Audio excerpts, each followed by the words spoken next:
কি মটন বানিয়েছি তা কে জানে, মাংসগুলো এত শক্ত, মাংস চিবাচ্ছি না আবার, বুঝতেই পারছি না। আর ফিশ ফ্রাইটা এত পাতলা, ফিশ ফ্রাই না ফিশ পাপড় বোঝাই যাচ্ছে না। ও দাদা দাদা, স্যালুড নেবেন না, আরে স্যালুড নেবেন না, শসাগুলো তিতো। আমি ওকে আগেই বলেছিলাম ক্যাটারিংটা রতনকে দিতে, ওরা সস্তা খোঁজে মদনকে দিয়েছে, সব টাকা চলে।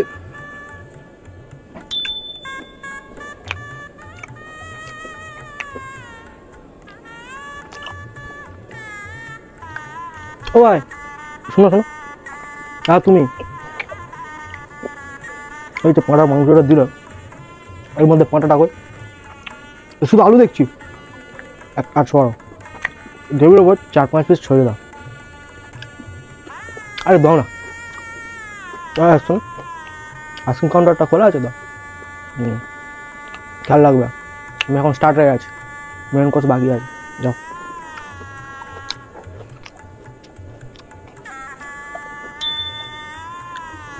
গিফট দিলাম 500 টাকা, অটো ভাড়া 20 টাকা, টোটাল 520 টাকা।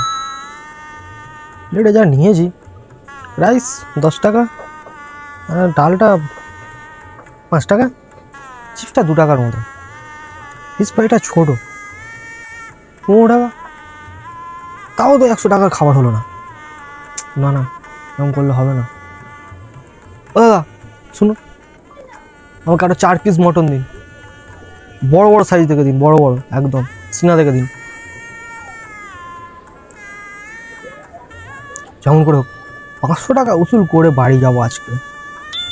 আরে ভাই তুইও চলে আয়, খাবার খাবার কে খায়, এনে যা আইটেম এসছে না, উফ। ওই যে পিঙ্ক শাড়ি, তো ওটা তো কাকিমা হয় মেয়ে, ওই তো ব্লু গ্রাউন্ড। তোর কাজে গিয়ে দেখলাম এত মেকআপের লেয়ার দিয়েছে, যেন মনে হয় সবে কালকে রেশন পেয়েছি।